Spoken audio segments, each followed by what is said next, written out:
and the faculty members. We know that we are passing through a very difficult time, and before that, if you just see, you can see this image is visible. This shows the image of image which is taken from some part of universe, in which we can see the Milky Way galaxy, and we are somewhere in this galaxy, but very invisible. But we are very, it is very clear, though we are not visible, it does not mean that we are not existent. So anything which is invisible does not mean it is not there. The same thing is being, I would say, proved by this current infection, that is COVID-19. Though the virus is very small, the impact which it has put on the whole globe, including India, is ginormous, or I would say it is enormous. If you see the total number of people who are affected with this, globally we can see more than 15 million people, this is today's data, are suffering from COVID. And we have lost more than 6 lakh people across the globe. We from India are on the third number on the global platform, and we have 1.19 million cases from India, with loss of almost 28 lives. Like this particular infection, COVID, which is not visible yet, which has a huge impact on the human life, similar is this disease, that is osteoporosis. Though this disease is not visible, we don't get to see the symptoms that whether a person has osteoporosis or not. But the impact which it puts on the person who suffers from osteoporosis is again huge. Only a person who suffers from fracture can tell us that what is the real amount of loss which that person passes through. So we all from the medical fraternity need to be updated on this aspect, from the basics up till what is the latest which is there for the management of osteoporosis. So with this background, I, Dr. Amit Jain from Medical Affairs Department in TAS, on behalf of AVO Division, welcome all of you on this exclusive live webinar which is on rheumatoid arthritis and osteoporosis. Today we have wonderful speakers with us. We have Dr. Shamashish Das sir, who is consultant rheumatologist at Institute of Neurosciences, Kolkata.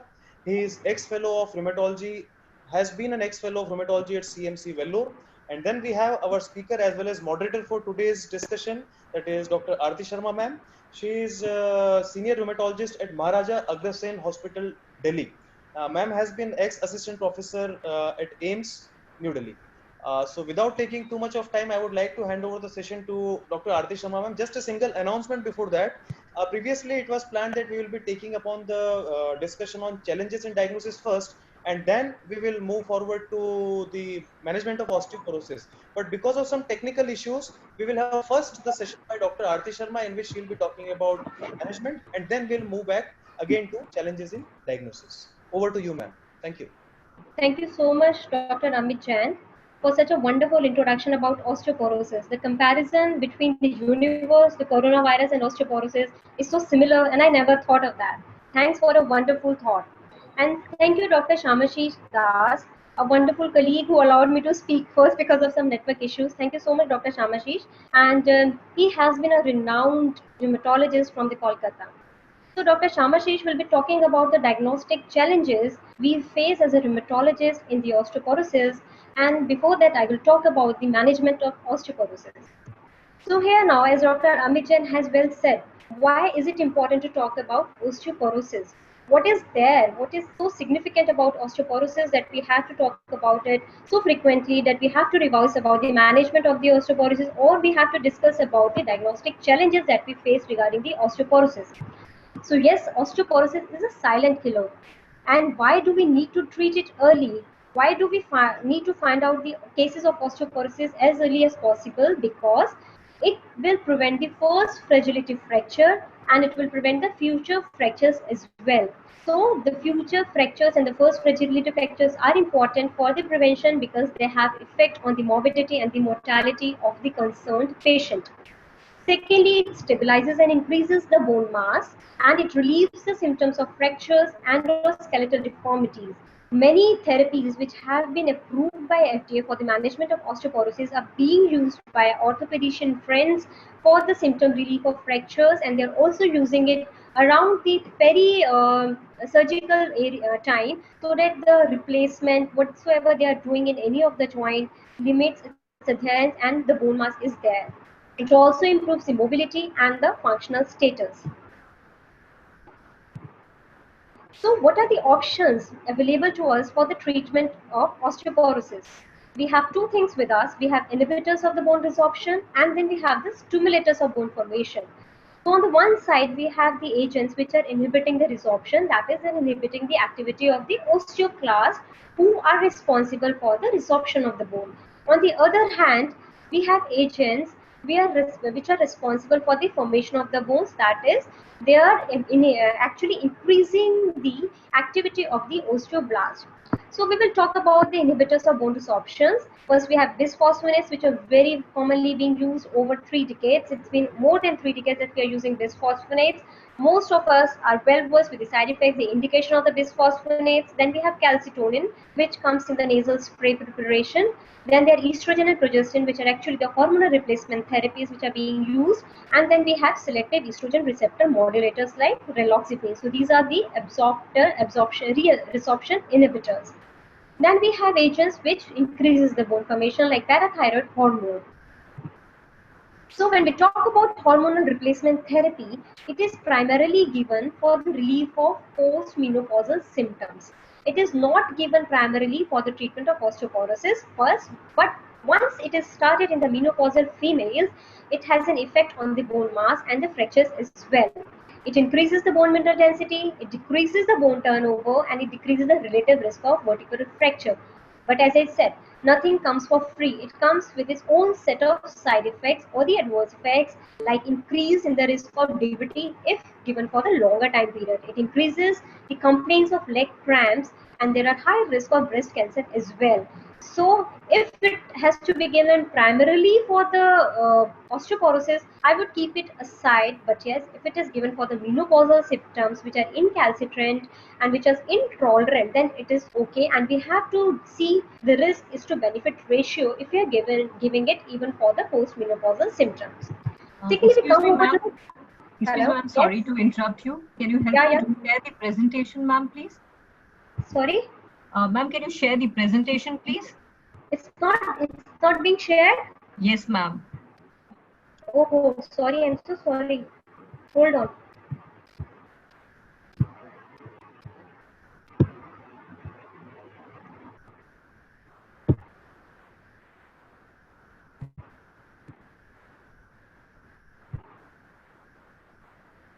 Is it still not being shared? Not yet.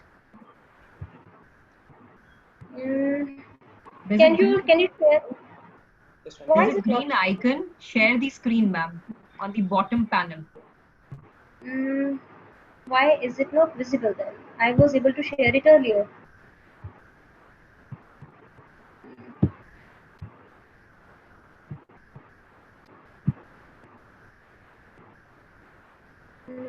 Can you share it from your side? Yeah, ma'am, I'll do that. Please do that.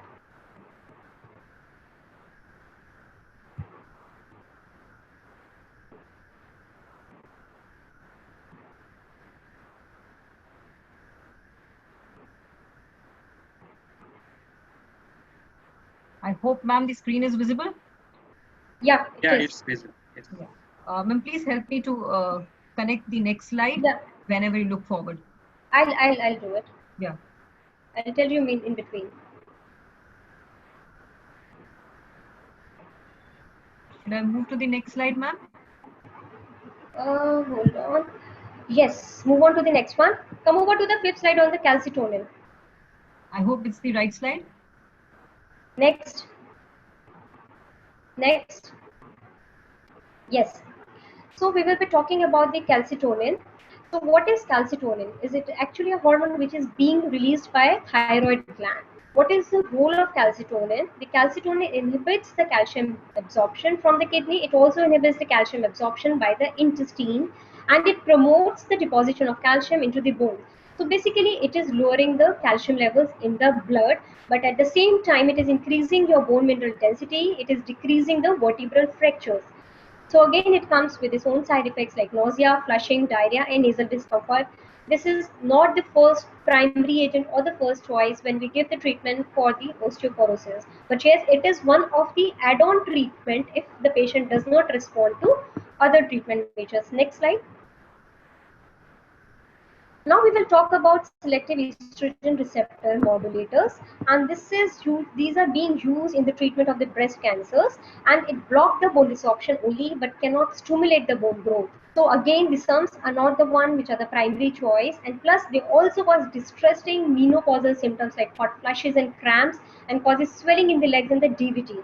So as far as now, the three which we have discussed till now, the hormonal replacement therapy, SERMs, and the calcitonin, they are not the primary agents for the treatment of osteoporosis, but yes, HRT, as I said, is used for the treatment of post-menopausal symptoms. So it has add-on effect on the osteoporosis. Similarly, SERMs is being used for the breast cancers, and it has add-on effects on the increase in the DMD, and calcitonin is again an add-on on the primary agent which we use for osteoporosis. Next. So bisphosphonate, as I said, is the one which is being used for over 3 decades now. We are very well versed with the mechanism of action of the bisphosphonates. What actually are the bisphosphonates? We all know that the bisphosphonates are actually the chemically stable derivative of inorganic pyrophosphate. So what happens is they have very strong specific action, like they go and bind to the hydroxyapatite crystals in the bone and thereby increase the bone mineral density, and they're very specific for the bones. Bisphosphonates are basically of two types: a nitrogen containing and non-nitrogen containing. Nitrogen containing bisphosphonates are the ones which we are using these days, and these include zoledronic acid, alendronate, and hepandronate, which are being very commonly used. And nitrogen containing are the ones which are more specific as compared to the non-nitrogen containing. But there are certain things when we advise bisphosphonates to a patient. There are certain advice to be given with the taking of the tablet in the morning. First of all, there should be a gap of 2 hours in the meal. If you're not taking it empty stomach, then it loses its potency, it loses its absorption. So it has to be taken empty stomach in the morning, and the next meal has to be taken at least 30 minutes to 1 hour after the intake of the bisphosphonates.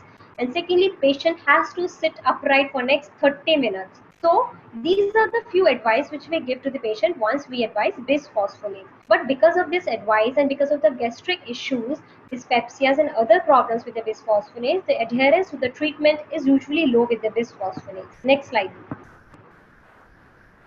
What are the side effects with the bisphosphonates? Bisphosphonates are usually given for 3 to 5 years, and there are certain important side effects which we should know about. First of all is the atypical femoral fractures. They are also called stress fractures or the insufficiency fractures, and these occurs when we give it for 5 years or 6 years or maybe for 7 years continuously. What happens is the micro repair which goes on in the bone during the micro fractures, it decreases, because bisphosphonate decreases the bone remodeling. So once we are decreasing the remodeling, we are also decreasing the micro repairing, which leads to the decrease in the tensile strength of the bone and increased fragility of the fractures.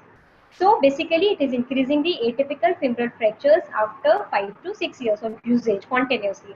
Second is osteonecrosis of jaw. Osteonecrosis of jaw is usually not seen in patients on bisphosphonates given only for the osteoporosis.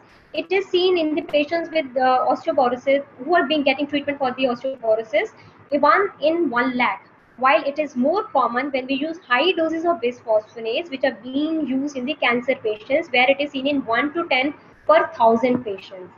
So what precautions do we need to take once we are prescribing bisphosphonates to the patients, especially more so with the zoledronic?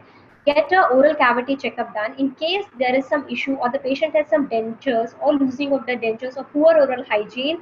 Take a clearance from a dentist, and once the patient develops osteonecrosis of jaw, then patient has to be treated first for the osteonecrosis by some lavage, by debridement, or by the oral antiseptics, and then later on we can prescribe other bisphosphonates. Avoid using zoledronic in such patients because it has been reported that with the zoledronic acid, there are more chances of osteonecrosis of jaw. Next slide.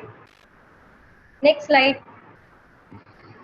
Next. So yes, so there are certain contraindications for the bisphosphonates. As I said that it leads to the dyspepsia. So certain esophageal disorders like eclasia, strictures, they are contraindication for the usage of bisphosphonates. You just have to ask the patient the history about dyspepsia, the regurgitations. Then if the patient is not able to sit upright for 30 minutes, like the patient is bedbound, patient has subcervical issues and the patient cannot sit, then again this is a contraindication. Then after certain bariatric surgery as well. The important one is if the GFR is below 30 to 35 ml per minute, again the bisphosphonates cannot be given. Till 35 ml per minute, with certain monitoring and with modification in the dosage, you can use bisphosphonate, but not below 35 ml per minute. Next slide. So what are the other options? We have teriparatide with us. So when do we give teriparatide injection and what actually is teriparatide? This is very important. This is the only anabolic therapy which is available in India, and but the only side effects which comes about with is daily subcutaneous injections, which reduces the compliance. If somebody is asked to take an injection daily subcutaneously, then again this is not a good thing. Patient usually loses compliance and they have to be taken up daily for at least 18 to 24 months. So there is a big compliance issue along with the cost issue with the teriparatide. Next slide. So if we see the effect of teriparatide on the trabecular bone and the cortical bone, they are variable. What actually is teriparatide? Teriparatide is actually a parathormone, which is 1:34 amino acid sequence of the natural parathormone which is being secreted in our body. The original parathormone contains amino acid sequences up to 84 amino acids, but for the teriparatide, it has taken only 24 amino acids which are considered active. So when we talk about the variable effects of teriparatide on the trabecular bone and on the cortical bone, why does it occur?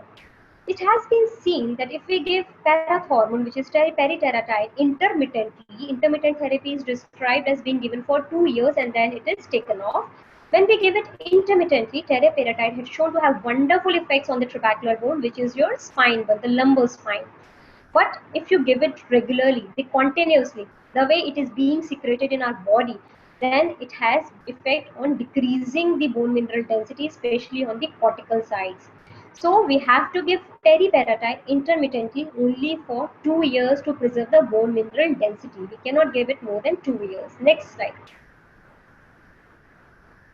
So before giving parathyroid therapy, there are 3 tests which must be done. You have to look out for the calcium, obviously. You have to look out for vitamin D, because it has been seen that secondary hyperparathyroidism were very common secondary to the vitamin D deficiency.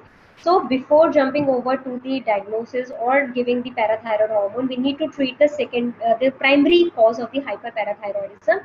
Treat vitamin D deficiency, check out the parathyroid level, and if you still feel the parathyroid need to be given, then you give it. So most of the time, it is the secondary hyperparathyroidism. Next slide. So this is a wonderful slide showing the relationship between the parathyroid hormone and the vitamin D. We all know how vitamin D is activated in our body with the help of the liver and the kidney, and the activated form is the one which is lastly formed in the kidney, which is 1,25-hydroxy vitamin D. So what happens when we have decreased renal function? When we have decreased renal function, we have decrease in vitamin D. Once vitamin D decreases, the calcium absorption decreases, there is low serum calcium, there is mineral deficit, and the bone mineral density decreases. Osteomalacia and osteoporosis are the ultimate effect of the decrease in the vitamin D. Similarly, once vitamin D decreases, there is increase in higher PTH. Once the PTH increases because of low serum calcium and low vitamin D, there is high turnover of the bone, there is loss of cortical bone and leading to the osteoporosis. Next slide. So that is why it is important to treat the patients with the vitamin D deficiency first and then start the treatment for the osteoporosis. Next. So what are the indications for the parathyroid therapy? We gave so many indications. I think Dr. Shamashish will be discussing about the diagnosis of the osteoporosis, and he will be discussing about when we should give the osteoporosis treatment.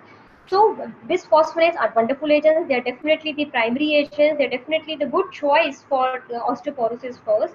So when do we start parathormone therapy? There are certain very clear indication for initiating the parathormone. There should be high risk of fracture, especially being described as in age greater than 65 years with a T-score less than -3.5, or elderly patients with a prior fragility fracture with T-score less than -2.5. So with a T-score less than -3.5 or with the prior history of fracture with T-score less than -2.5. and those who continue to fracture or lose BMD after 2 years on the bisphosphonate. So these are the three main indications for starting the parathormone therapy. Next slide. So why do we limit the duration to 2 years? I have given you the answer.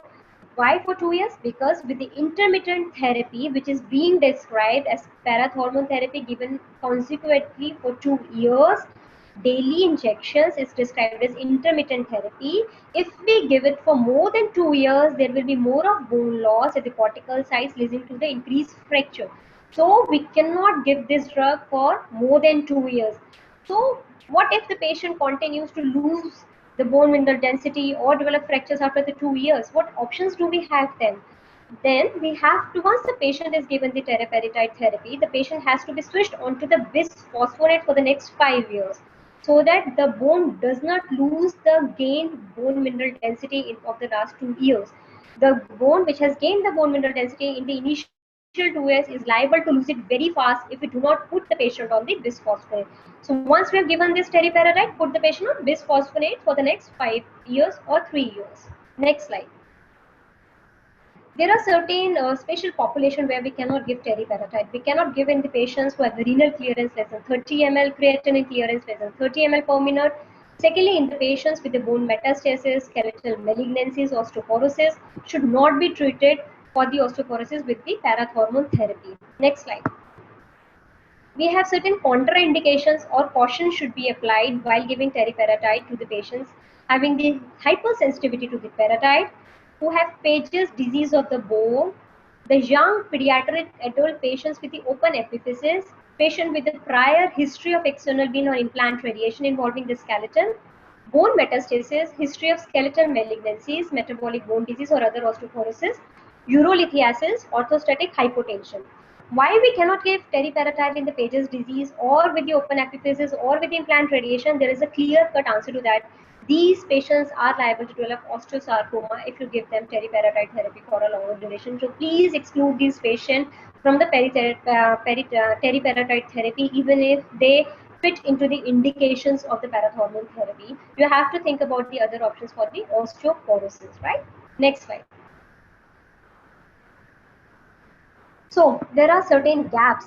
Anti-resorptive, as I said, is usually the primary agents. Teriparatide indications I have told, but there are, if what happens if the patient cannot take anti-resorptives, or if the patient has some contraindications for the teriparatide? What if the patient continues to lose bone mineral density after 2 years? And what if all the patients do not qualify for both anti-resorptive and anabolic? What choice do we have? So we have another molecule with us, which is a newer molecule which has been recently approved. It was in 2010. Next slide, please.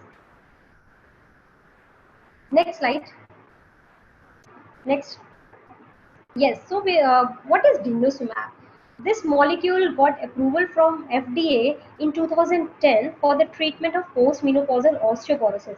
In India, it came around in 2016, and in 2018, it got its FDA approval for the treatment of steroid-induced osteoporosis as well. So what is so interesting about denosumab, that it differs a bit from anti-resorptive agents as well as from the teriparatide. So let us know about denosumab a bit. It is a fully human monoclonal antibody, and it has high affinity for the rank ligand. It is again an anti-resorptive agent. Next slide, Sonal. So what is rank ligand? Rank ligand is actually released from the osteoblast, and this along with the OPG is released from the osteoblast, and OPG and rank ligand plays an important role in the various stages of the osteoclast formation and activation. Here you can see, once there is a pre-fusion osteoclast, which is a single nucleated osteoclast, it needs rank and rank ligand to develop into the fully functional multinucleated osteoclast. So if we stop this rank or rank ligand somewhere, then this osteoclast can be stopped, its activity can be stopped, and hence the bone resorption can be stopped. Next slide. So what is denosumab doing? It is binding this rank ligand and stopping the further stage or the further differentiation of the pre-fusion osteoclast to the active multinucleated osteoclast. It is inhibiting the survival of the osteoclast. So it is inhibiting at a very early stage, and thus it is preventing the resorption of the bone. Next slide. This I have told when it got approval and when did it get its FDA approval for the glucocorticoid-induced osteoporosis. Next slide. So how do we administer it? So it has to be used in the dose of 60 milligram every 6 months as a subcutaneous injection. It can be given at upper arm, upper thigh or abdomen. It comes in pre-filled syringes actually, and it is very easy to give it to them. Patients can have to take calcium because hypocalcemia is one very common side effect, and at least 400 international units of vitamin D have to be taken up daily. Next slide. There are certain contraindications to it as well. Hypocalcemia, check out the calcium levels once you are giving the denosumab. Pregnant patients should not be given denosumab, and any known hypersensitivity to the denosumab. These are the only contraindication to the denosumab. Next slide. So this was a freedom trial based upon which it got its approval from the FDA. So let us see what the freedom trial actually is. Initially, it was given for 3 years for just to see the side effects of the denosumab versus the placebo. When we look at the side effects, we can see the expected side effects of the denosumab are infection at the site of injection or cellulitis or erysipelas at the site of injection, malignancies. Though osteonecrosis of jaw atypical fracture was not found in any of the patients of denosumab, around 3,886 patients were enrolled in the initial phase of the freedom trial, and it is seen if we compare it with the placebo, there was no significant increase in any of the serious side effects. In the extension of this freedom trial, this was extended to another 5 years, making it an 8-year trial. Only 66% of the patients completed this 5-year extension, and again the results were similar. There was no major increase in adverse effects when we extended it to the 5 years. Next slide. So when the patients were enrolled, the primary endpoint for this was new vertebral fracture, or the secondary endpoints were non-vertebral or hip fractures. Next slide. So from the effect of the denosumab on the fracture, it was found that in the arm in which denosumab was given, the incidence of new vertebral fracture was significantly low, as well as the same was observed in the non-vertebral and the hip fracture. So here from this trial, we can elaborate and say it safely that it decreases the incidence of new fractures at 3 years. Next slide. Similarly, if you see the change in the BMD, which occurs in this, it is as early as 6 months. So the relative increase of 9.2% in the bone mineral density at the lumbar spine and 6% of the total hip was noted at 6 months. So when we give, this is very important to note here that the action is very fast. When we talk about bisphosphonate, we do an initial BMD before initiating the treatment. Then we give a treatment and we ask the patient to repeat the BMD either after 2 years or if required, if the patient develops fracture, then within a year.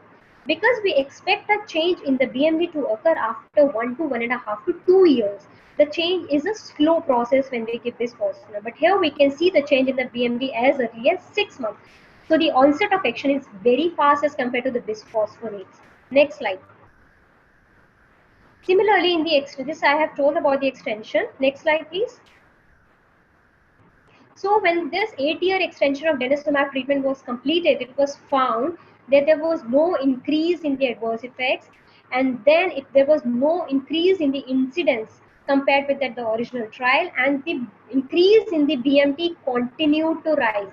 So there was cumulative increase in the lumbar spine BMD and the total hip BMD. This is very, very important to note. The cumulative increase even after the 8-year extension, which increased to 21.7% and 9.2% at the hip. What do we expect with the teriparatide therapy is increase in the BMD is around 13 to 14% maximum at the lumbar spine and around 5% or 4% at the hip joint. So again, if we compare it with the parathormone therapy, the increase in the BMD and the cumulative increase in the BMD definitely gives it an upper hand to the parathormone therapy, and the side effects and the contraindication profile again gives it a thumbs up over the parathyroid therapy. Next slide. So there was significant change in the resorption markers as well. As I said, this decrease in the resorption markers occurred quite early, even at the 6 months and even at the 3 months it was noted. Next slide. Next slide. So, is it safe in the renal impairment? Yes. There was no dose adjustment required in patients with a stage 4 chronic kidney disease. renal function have no significant impact on the pharmacokinetics or the pharmacodynamics. So you can safely give in the patients who have a history of renal impairment. You can safely give it in a patient who have a cancer history. You can give it in a patient who have dyspepsias. You can safely give it in a patient with the osteonecrosis of a jaw, with the patients having the atypical fracture. So all the contraindications or the side effects which we saw in the bisphosphonates and the parathormone group, in all those cases, bisphosphonates appears to be an apt choice for the treatment of osteoporosis. Next slide. So this is important because bisphosphonates are actually quite cost effective and being in use for last 3 decades, many of us are being using it. The important point to note here is that the GFR, as I've been consistently saying in my previous slides, if GFR goes below 35 ml per minute, please do not give alendronate. But when it is greater than 35, you can safely give it, or with some dose modification, you can use the alendronate or zoledronic acid as well. But yes, the denosumab can be given in any GFR. And similarly, teriparatide, the GFR has to be greater than 30 ml. So for both bisphosphonates and teriparatide, the GFR is an important part. While for denosumab, any GFR, you can give denosumab. Next slide. So if we compare denosumab or zoledronic acid in the post-menopausal women with the osteoporosis previously treated with the oral bisphosphonates, we can see the percentage of patients who gained BMD post-oral bisphosphonate therapy. The denosumab has greater number of patients who gained BMD in the lumbar spine, total femoral neck, plus the BMD gain was more at the critical sites like lumbar spine and hip as compared to the zoledronic acid. Next slide. Again, as I said, the response is quite fast. There was increase in BMD at the 6 months, and there is a decrease in resorption markers occurring as early as 3 months. So if you see, the resorption markers are decreasing quite before the actual increase. So the bone marrow remodeling is occurring quite fast, and there is a decrease to be noted quite early. Next slide. So if we talk about adherence, as I said, the denosumab has to be given once by subcutaneous injection. These are pre-filled syringes given easily within a minute. So the adherence is more with the denosumab and less with the oral bisphosphonates or with the teriparatide daily injections. In fact, more of my patients, when I ask them for a choice, if I give them a choice and they're affordable class, I feel the most of my patients have chosen denosumab over teriparatide and alendronate, and most of my patients are doing extremely well without any side effects, and they're really happy. It's been 2-3 years that my patients are being on denosumab. I have a data. I won't be showing it today, but yes, there are a good number of patients who are taking denosumab and they're really happy with the therapy without undergoing any of the side effects. Next slide. So the percentage, even there has an evidence in GIUP as well. When we see the percentage change from the baseline at the 12 months, we can see the increase in from the baseline is more in the patients taking the denosumab rather than the risedronate. Next slide. So we will talk about an Indian experience. Next slide. This was a study which was published in India Journal of Endocrinology Metabolism. It was a double-blind, multi-center phase 3 study which included 250 post-menopausal females. They were randomized to receive one subcutaneous dose of 60 milligram of denosumab every 6 months and then the placebo. All patients received daily oral calcium and vitamin D. Next slide.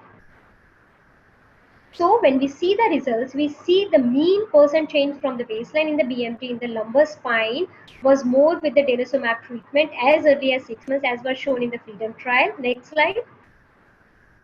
Similarly, the % change from the baseline in the BMD in total hip, femoral neck and trochanter bone over turnover markers was seen as expected.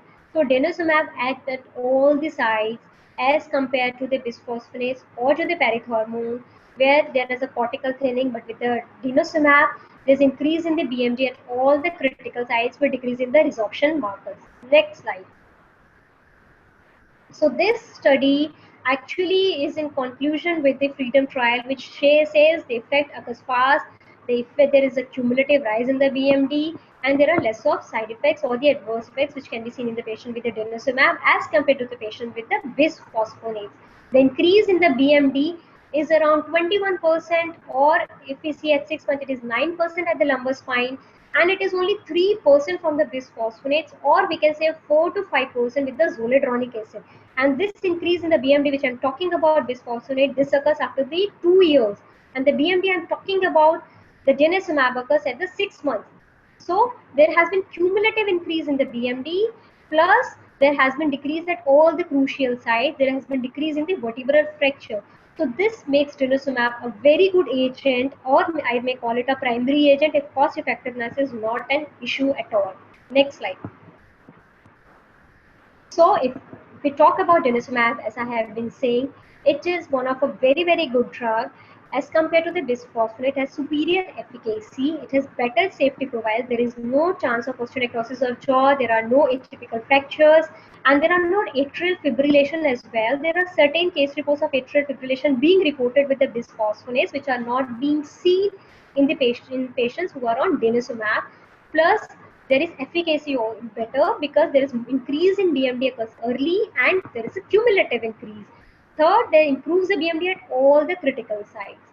As compared to the teriparatide therapy, again it is safe in the patients with the hyperparathyroid patients, patients with a compromised renal function, as well as in the cancer patients, the Paget's disease patient, post-radiation therapy patients. So in all the areas where there was a contraindication to the bisphosphonates or teriparatide, denosumab takes an upper hand, and efficacy and safety profile is much better than the bisphosphonates as compared to the teriparatide. Next slide. So what do we take home message today? This is very important. Whatever has been said about bisphosphonate, parathormone and denosumab is one thing, but the treatment has to be individualized. You cannot put a blanket treatment for everybody, because we have to assess the risk of fracture in each and every patient, which is different as per the age, the treatment the patient is on, the comorbidities associated with the particular patient, the side effects, what patient can tolerate or intolerate. An important thing is cost effectiveness. Bisphosphonates are definitely cheaper, but yes, if we compare the cost of parathormone therapy compared to the denosumab comes to a cheaper level as compared to the parathormone. Parathormone will cost a large, maybe around 36,000 or 40,000, or denosumab will cost around 25,000. So the cost-wise, denosumab is at upper hand than the parathormone, but still individualize your treatment. There is no blanket treatment for all the patients. Take into account all the factors which I have mentioned in my slide. Next slide. Thank you so much. I would now call Dr. Shamashish Das to talk about the diagnostic challenges that we face during our day-to-day practice in the rheumatology. Dr. Shamashish is a very renowned senior rheumatologist from the Kolkata, and he has been an ex-fellow of CMC Vellore. Dr. Shamashish Das, please. Thank you, Dr. Arti, for this kind introduction. And your presentation was excellent, lucid, yet very informative. Thank you. Yeah, I will just straight to it. Oh, sorry.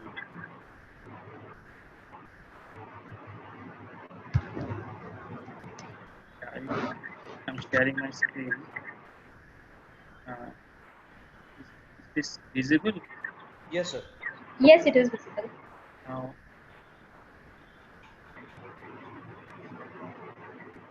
Yeah. Yeah. The topic given to me is osteoporosis, the challenges in diagnosis. Yes, often there is it's challenging to diagnose osteoporosis at the right time, because there is no single test which can diagnose osteoporosis. Like, it is not like blood sugar in diabetes or TSH in hypothyroidism. It is not like that. It's a complex kind of complex diagnosis. We need a tool to make a diagnosis, not a single machine or not a single instrument or single test can do the diagnosis. So even if after we make the diagnosis, we must consider not to miss any case and not to do over treatment, which is very much possible in osteoporosis if it is not uh, uh, diagnosed properly under the clinical context. Now I will start with one of my case. This 62-year-old female, she is suffering from rheumatoid arthritis for last 20 years, irregular on therapy, often self-medicated, and presented to us with flare of arthritis. And there is no history of fragility fracture. And the image shows that is swollen PIP joints.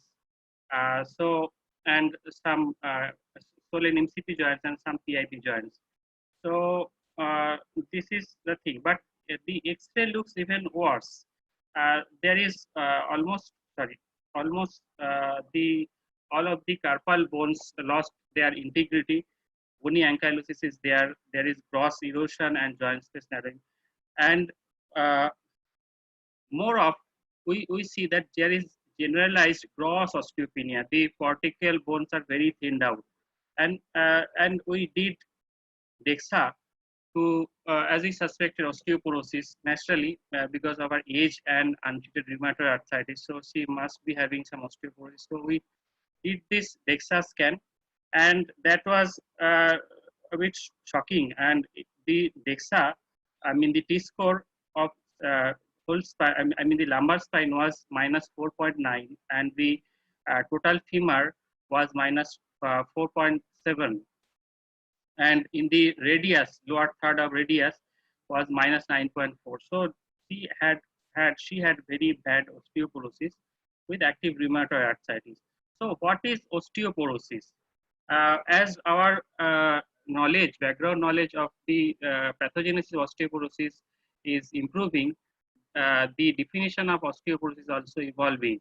And this is one of the most acceptable definition of osteoporosis, that it is a systemic skeletal disease characterized by decreasing bone mass and microarchitectural deterioration of bone tissue that leads to an increased risk of bone fragility and fracture. This is the on the left side. This is the microarchitecture of normal bone, and on the right side it is osteoporotic bone.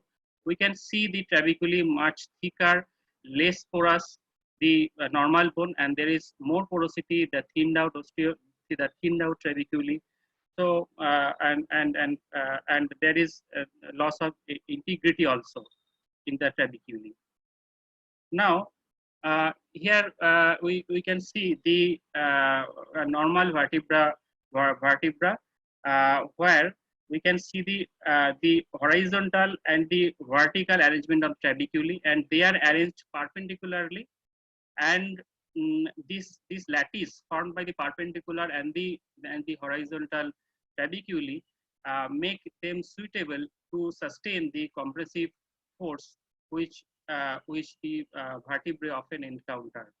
So this is the normal vertebra. Now this is vertebra with moderate osteoporosis. Here we can see that there is gross loss of bone. There is much porosity, and you can see the vertical trabecule is relatively more preserved than the horizontal trabecule. Horizontal trabecules are I mean they disappear much earlier than the vertical ones, and the perpendicular arrangement between them is lost, and the interconnectivity or the lattice formation is also grossly jeopardized.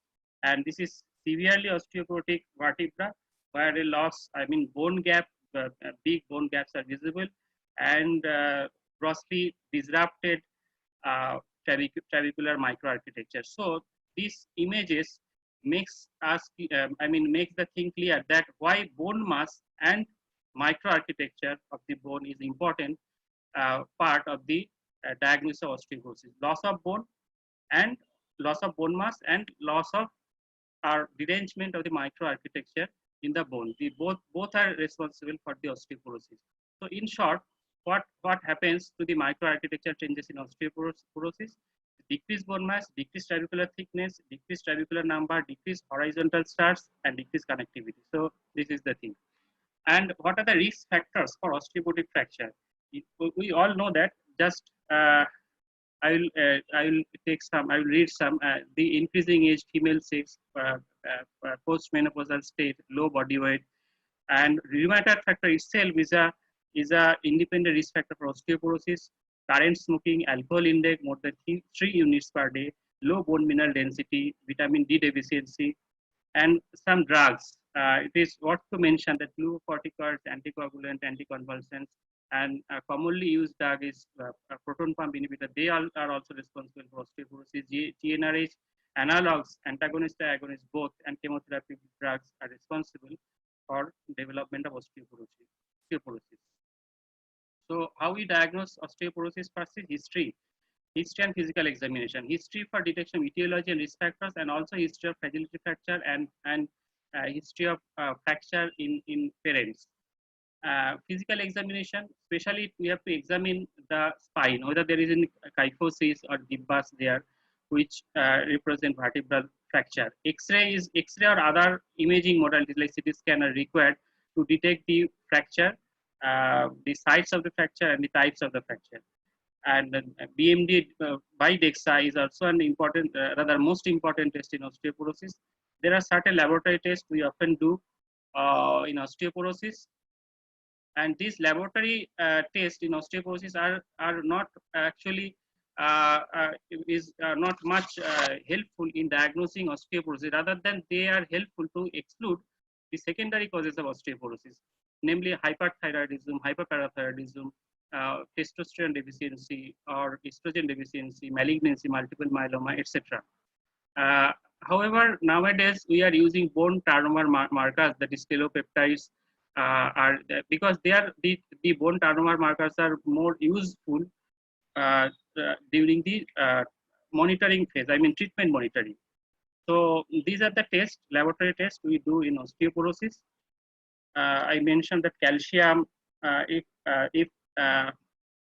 calcium phosphate, those are required. I mean, if say calcium is high, phosphate is low, we have to suspect hyperparathyroidism. If alkaline phosphatase is high, then we have to suspect Paget's disease. Then we have to order for bone specific alkaline phosphatase. Also in metastatic bone disease and osteomalacia, alkaline phosphatase is high. In osteomalacia or hypovitaminosis D, we have to detect that hypovitaminosis D, we need to do vitamin D estimation and IPTs to exclude hyperparathyroidism. And complete hemogram, ESR, serum protein electrophoresis, especially in elderly patients, to exclude vertebral, I mean to exclude multiple myeloma in case of vertebral fracture, and thyroid function test to exclude hyperparathyroidism, testosterone to be tested in male osteoporotic patients to diagnose hypogonadism, and serum creatinine to assess renal function test with the renal osteodystrophy or some other kind of CKD related bone loss is there or not, if we need to diagnose that. And if we suspect Cushing syndrome, we have to do tests accordingly, like 24 urine cortisol. So these tests are required to exclude other causes of secondary causes of osteoporosis. Those must be excluded in all osteoporosis patients if clinically indicated. And role of diagnostic imaging. Why we need imaging, medical imaging in diagnosis of osteoporosis? First, to identify the presence of osteoporosis and to detect fracture. And next is to quantify the bone mass. How much osteoporosis is there, that we can quantify with the help of DEXA, dual energy X-ray absorptiometry. Now, yeah, with the help of DEXA, we do bone mineral, we measure bone mineral density, or BMD. BMD refers to the amount of mineral matter per square centimeter of bone. It is the best measure of bone strength. BMD means bone mineral content in gram per area in centimeter square of the area of interest. For example, in the picture, our area of interest is the neck of the femur. So that area is represented as centimeter square, not in cubic millimeter. It is a two-dimensional. Our assessment is two-dimensional, not three-dimensional. This is one of the limitation of DEXA. And DEXA can be measured of any bone, but we focus on mainly on the hip, spine, and radius, because those are more prone to fracture, and they causes much morbidity. DEXA is often considered the gold standard in osteoporosis. Yeah, and the interesting thing is that this DEXA scanner emit significantly less radiation per scan, as little as 1 to 10 microsievert. And our daily background natural radiation that we face is around 7 microsievert. So it is almost negligible. So radiation, radiation risk in DEXA is almost negligible. And modern DEXA units use fan-shaped beam. Earlier, it was previously it used DEXA used pencil beam method, and this with the help of fan-shaped beam, the DEXA time is the time for the testing is has become very less, 10 to 30 seconds. So total test takes hardly 5 minutes. All three sites are completed within less than 5 minutes. So very time consuming. We discussed that. Now, DEXA or bone mineral density is expressed as T score and Z score. What is T score? T score means the uh, subject's bone mass the subject's bone mass in comparison with a young healthy female. That is called T score, and that is expressed in standard deviation. And the definition of osteoporosis is that if the T score is below 2.5 or lower, that is below 2.5 standard deviation, is called osteoporosis. And osteopenia is defined as if T score lies between -1 to -2.5. And Z score is the subject's bone mass in comparison with the with the people of same age and sex. Same age is important, and so Z score is used to measure. To detect osteoporosis in children mainly. And if Z score is -2 or lower, that is defined as low BMD for chronological age. Now this is a pictorial presentation of the WHO definition of osteoporosis, and this is 0, that is the midline, 0 to -1, that is a negative standard deviation on the negative side, up to 1 standard deviation. This is called normal bone mass. If it is below -1 and between -1 to 2.5, that is the bone mass is gradually decreasing. That is called osteopenia. And if it is -2.5 or below that, the standard deviation, that falls into the category of osteoporosis. So that is how T score is expressed. Osteoporosis means T score 2.5 -2.5 or below. Now, this is National Osteoporosis Foundation's recommendation for BMD testing. They suggest BMD DEXA in all women of age 65 or older, all men 70 or older, and if there is fracture after the age of 50, perimenopausal women with risk factors, and men aged 50 to 69 with risk factors, back pain with possible fracture of spine, and height loss of ½ inch or more within 1 year, or total height loss of 1.5 inch from the original height. That is also an indication for BMD testing. BMD actually it revolutionized the treatment of osteoporosis. However, DEXA has got its own limitation also. I already mentioned DEXA images are 2-dimensional. However, we are measuring the bone mass of a 3-dimensional bone. So that is one limitation. And this aerial BMD is influenced by bone size. So the BMD overestimates fracture risk in individuals with small body frame, lean and thin persons, and in obese patients, in obese individuals, there is superimposed soft tissue, and that results in elevated BMD reading. So that is one limitation for the BMD because of it is 2-dimensional. That is the limitation. And another thing is that if T score is T score of less than 2.5 captures only approximately 50% of women with fragility fracture. So with the help of BMD only, we can detect only 50% of patients at risk for fracture. So we need something else to strengthen the DEXA. We need some other tools to enhance the capacity of DEXA. And individuals with T-score above -2.5 and other risk factors deserve attention because they may be, they may also qualify for appropriate treatment. Also, we have to keep in mind that over treatment is also not acceptable. And another thing is that there is less consensus of definition of osteoporosis in men.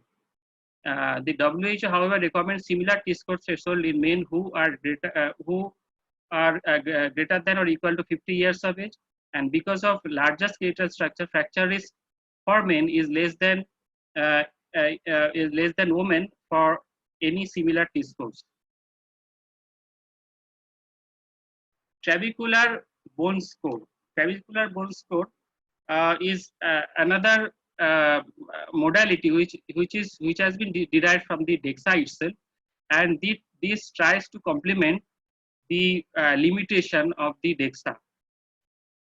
And TBS or trabecular bone score indirectly assesses skeletal texture using DEXA images and can be used to predict the risk of spine and hip fractures.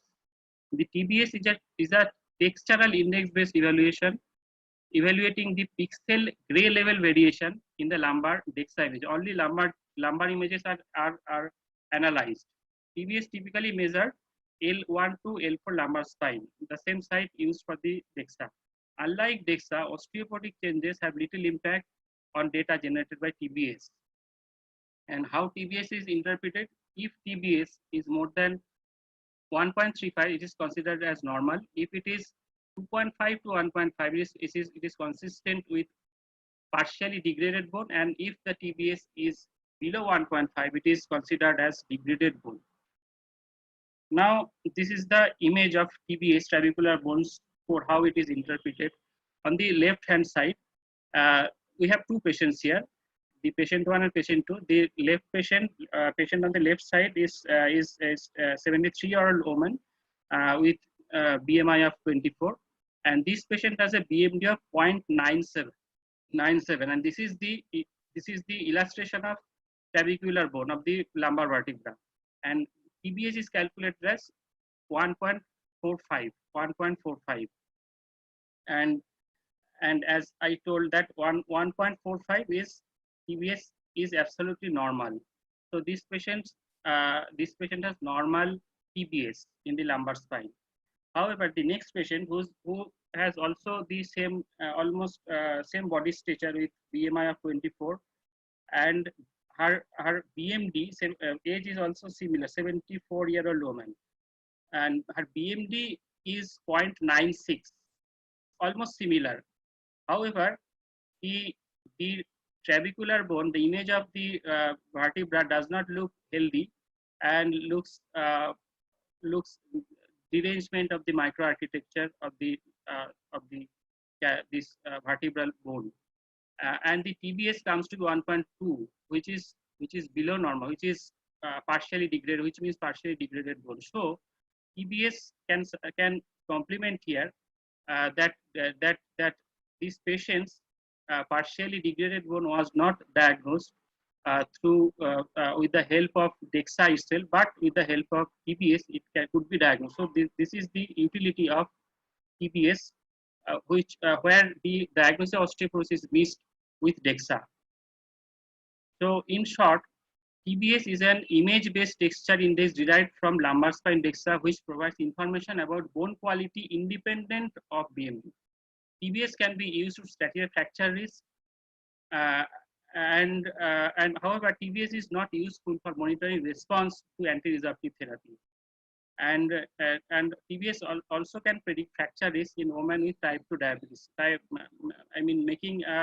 Making the diagnosis of osteoporosis in type 2 in type 2 diabetes is difficult, and TBS, with the help of TBS, we can make diagnosis of osteoporosis in type 2 diabetes patients, and also in prolonged glucocorticoid exposure.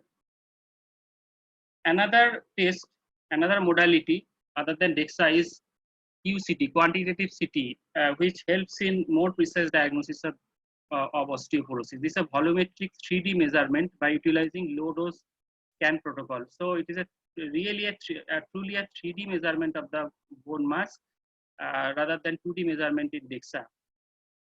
However, the QCT actually provides the selective measurement of clavicular and cortical bone and through volumetric bone mineral density. The drawbacks are the cost is much higher than the DEXA and high radiation dose, 200 microsievert at spine and 1200 microsievert at hip. So this is much higher than the DEXA.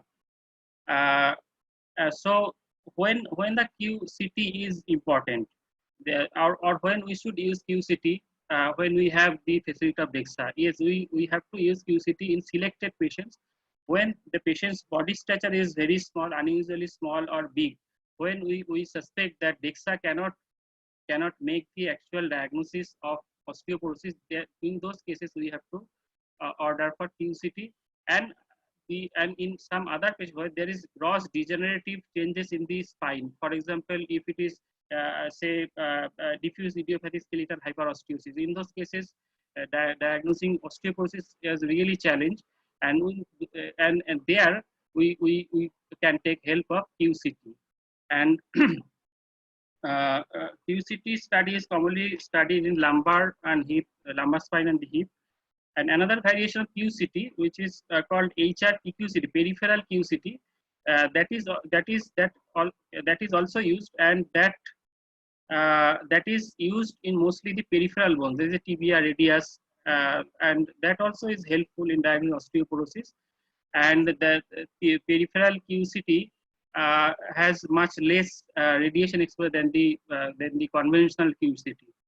So that is one, but the hip or lumbar spine we cannot scan with the HRPQCT. So we understood that only doing DEXA or maybe QCT are not going to help to pick up the patients who actually need the treatment for osteoporosis, be it anti-resorptive therapy, be it anabolic therapy. And also we must not forget not to over-treat the patient. So we need a very precise diagnosis of osteoporosis, and not to miss a single patient who are prone to develop osteoporotic fracture, fragility fracture. The one tool, the most commonly used tool, is the FRAX scoring system. This FRAX scoring system provides 10-year probability of having hip or major osteoporotic fracture. There are some other scoring systems also used in Australia or Canada, but those are less popular. Another interesting score I found is male osteoporotic risk estimate score, or MORS, which is reported to be better to diagnose osteoporosis in men compared with FRAX. So now FRAX has been developed by WHO for worldwide use, and FRAX is the different FRAX according to, different FRAXes are available, different variation of FRAXes depending upon different nations and ethnicity. And combined BMD or DEXA plus clinical risk factors, FRAX uses both the BMD and clinical risk factors to predict fracture risk, and it is better than either alone. And it also predicts the probability of fracture in major osteoporotic fracture or hip fracture in 10 years. Yeah. Now this is how the FRAX, it's freely available in the web. So this is how it looks. There are some clinical questionnaires like age, sex, weight, height, previous fracture, history of parent fracture, hip, current smoking, glucocorticoid use, rheumatoid arthritis, secondary osteoporosis, alcohol intake, femoral neck BMD. So if we fill up that, we will get the fracture risk. For example, here it was filled up a female patient with 58-year-old, weight 68 kg, etc. With a femoral neck BMD of -1.6, and the FRAX came here that the FRAX for major osteoporotic fracture, 10 years probability of major osteoporotic fracture is 17%, and 10 years probability of hip fracture is 0.9%. So so does this patient require anti-osteoporotic therapy? So what is the threshold to start anti-osteoporotic therapy? So this is one guideline, National Osteoporosis Foundation guidelines, which says that if fracture is if the risk for major fracture is 20% or above, or if the risk for hip fracture is more than 3% or above, then only to start anti-osteoporosis therapy, be it anti-resorptive or an anabolic therapy. So this patient does not qualify. It is 17%, not below 20%. This is 0.9%, below 3%. So this patient does not qualify for anti-osteoporosis therapy. Now, bone turnover marker. This is nowadays we are using in monitoring therapy in osteoporosis patients. The bone turnover marker reflect but do not regulate the bone remodeling diagnosis, remodeling dynamics. And there are two kind of bone turnover markers. One is marker for formation. The other one is marker for resorption. The bone formation, the bone turnover markers for formations are alkaline phosphatase, osteocalcin, procollagens like P1, NP, and bone resorption markers are N telopeptides, C telopeptides, etc. NTX, CTX, etc. And what happens with the treatment? With anti-resorptive therapy, this serum marker for bone resorption, that is serum CTX, drastically comes down within 3 months. So this is the thing we can observe or we can monitor to see the efficacy of the anti-resorptive therapy. And in case of anabolic therapy, we see that there is steady rise of the bone turnover marker for bone formation, that is the P1NP, rises gradually with the therapy, anabolic therapy, that is teriparatide or abaloparatide.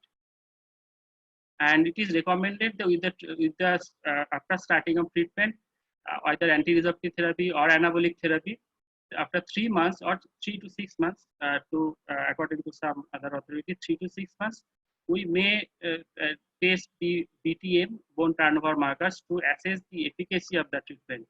If there is significant changes in the bone turnover marker, then we continue the therapy. And if if we do not see the desired changes in the bone turnover markers, then we have to review the therapy.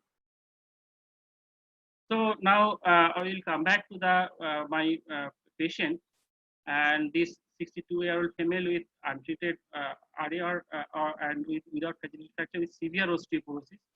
And what to do? I mean, she does not have fracture, but she needs osteoporosis therapy. And Dr. Arti has mentioned how, what agents can be used in this case. We can use anti-resorptive therapy, we can use anabolic therapy. Here, in this specific case, we treated this patient because she has active rheumatoid arthritis also. We need to control the rheumatoid arthritis, which will help again in improving osteoporosis. So that patient, despite having such severe osteoporosis, we used low-dose steroid, methotrexate, sulfasalazine, hydroxychloroquine, and along with calcium and vitamin D, we used denosumab, and that patient improved a lot. And we have not checked the repeat BMD with DEXA because 2 years have not passed yet after the onset of after the starting of the therapy. So with this slide, I will finish my presentation. Thank you. Hello. Yeah. Thank you so much, Dr. Shamashik, for the wonderful and elaborative presentation. He beautifully talked about the FREX course and various other measures that we diagnose how osteoporosis and why is it important, what actually the osteoporosis is. So I would invite now Dr. Amit Jain for the questions or the queries, if any is there. Yes, ma'am. We have quite a few queries which have been received. One of the query, I think this will be to Dr. Das, sir. What are the red flags which should give us signal that we need to evaluate our regular patients of rheumatology, so that we need to diagnose them for osteoporosis, to take workup for osteoporosis? That means what are the clues or red flag signs to Yes. for evaluation for secondary causes of osteoporosis, right? Yes, sir. Uh, Pain, localized pain is a feature of osteoporosis. If patient has severe pain, like patient has night pain, uh, or pains such severe, it's so severe that patient cannot sleep at night, or patient has low hemoglobin, or patient has weight loss. Those actually gives clue to evaluate further whether patient has malignancy underlying, maybe metastasis, maybe multiple myeloma, or generalized pain may be a feature of hypercalcemia also, a feature of hyperparathyroidism, or if say patient comes with drowsiness or altered sensorium, that also gives clue. I mean, patient may have hypercalcemia. So these are the clues, I think, these red flag sign when we evaluate. I think for all patients, all osteoporosis patients, we should get this calcium, phosphorus, IPTH, alkaline phosphatase, and these tests and complete hemoglobin should be done. And in all elderly patients, we should exclude multiple myeloma by at least doing serum protein electrophoresis. This is what I think. Thank you, sir. That again, in continuation with the same thing, as you just told us that yes, BMD investigations, BMD needs to be done for diagnosing osteoporosis. So Yeah. suppose we are going to start anti-osteoporotic therapy in a patient, or for monitoring of a patient who is having osteoporosis, is BMD mandatory? Should we always do it at baseline before initiating the therapy? No, it is not required because by see, as per the diagnosis or the definition provided by WHO, BMD is not required. If the patient has fragility fracture, that is enough to diagnose osteoporosis.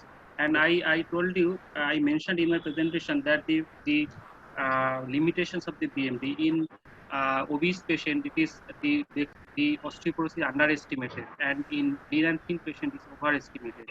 So it is not 100% mandatory, but if it is available, it, yes, it is not available. It is available in the large cities only in India. It is not available in small towns. So if it is available there, we should get one BMD done. If it is not available, we assess the other factors. If the patient is on steroid, having active rheumatoid arthritis, advanced rheumatoid arthritis, even without doing BMD, if we think that X-ray is showing osteopenia, then we will start the treatment. But if the X-ray shows osteoporotic vertebral fracture or other kind of fracture, then we must start anti-osteoporosis. There is no doubt that the patient is having. Sure, sir. Your take, ma'am, on this, the need for BMD, or if the BMD is not available, how do you suggest? See, as Dr. Shamashi Das said, the increase in the BMD does not translate actually to the decrease in the fracture. Sometimes what happens is there can be increase in the BMD, which is actually the bone mineral content, being marked as gram per centimeter square and not the T scores. This should be very clearly said that we should look at the gram per centimeter square increase in the BMD. But still, if at all there is an increase in the content of the bone mineralization also, it doesn't translate to the decrease in the fracture. It is good if you have this tool, do it. We do it routinely in Delhi because BMD is easily available over here. I do the monitoring by bone mineral density by looking at the gram per centimeter square after every 2 years if the patient is on bisphosphonate, or early if the patient is on teriparatide or denosumab. It is a great tool. But yes, that doesn't mean increase in the BMD will lead to the decrease in the fragility fracture. Okay, So thank you you. can simply assess clinically as well if the tool is not easily available. That depends upon the availability. Yes, definitely. I think that will apply to most of the centers in India where DEXA will not be available. Exactly. Uh, Exactly. then next question which we have from one of our delegate is that how are proton pump inhibitors related to the causation for osteoporosis? Yeah, interesting. See, Actually, oh, yeah, please, Dr. Arjun. any you can if you No, want no, to. no, no. Yeah, please proceed. Hello. Yeah, Are, are you speaking this on? yeah, sure. Shall I? Yes, Yeah, Okay. yes, please, When please we go ahead. talk about proton pump inhibitors, it is usually said when you take it with the bisphosphonate, there should be a gap of around 30 minutes between the bisphosphonates and the proton pump inhibitors. What it says is it decreases the absorption of bisphosphonate. This is one thing. Now the question is, I think, hello? Do proton pump inhibitors lead to osteoporosis? And if yes, Yes, then how? What is yes, the mechanism? Yes, ma'am. it does. Hello, it does decreases the. It have there is a problem with the resorption when we take a for a long term. If you are taking PPIs for years, 2 years, 3 years, there have been data which they have shown if you are taking it consistently, there has been increase in the resorptive markers and decrease in the formation markers. So that is how it goes. It increases the activity of the osteoclast somehow. Okay. Yeah, another point I would like to add, these are the things. Another thing is that the calcium absorption is decreased. If patient is taking PPI regularly, then calcium absorption get decreased because the pH is low, so calcium is not adequately absorbed from the GI tract. That is another point by which it may cause osteoporosis. Sure, sir. Thank you, sir. Then another question, I think this is to Dr. Arti, ma'am. The question is that how long can denosumab be taken? Do we need to take it indefinitely? See, if we talk about the present data, as I said, this came into FDA approval after 2010. So it's been 10 years. If we talk about the freedom trial, they extended the trial to 8 years, and they have also seen that the 10-year data says that there's a cumulative increase. So, like bisphosphonates, where we say give it for 3 years or 5 years, we cannot say the same thing for the denosumab because even when given for 10 years continuously, as per the dosage schedule, it has shown that it increases the BMD. There is no need to rest until and unless there are some issues where there are some contraindications or side effects. So you can safely give even for the 10 years. This is what the data till now says without developing side effects. So it is even Exactly. beneficial rather to give it as per schedule for 10 years or so. Okay, great. Exactly. It seems the Next, safest and the most yes, sir. efficacy as well. Yes, sir, definitely. The next question again, I think it is to Dr. Das, sir. Sir, how do you whether there is any diagnostic role of the bone turnover markers when you diagnose osteoporosis? It means apart from DEXA, do definitely we utilize them for monitoring, but are they also important for diagnosing osteoporosis? We do not use that one for diagnosis. When we are planning treatment, when just before starting treatment, we do one this bone turnover markers. Then after 3 to 6 months, we repeat that to see the changes. But for the sake of diagnosis, we definitely we do.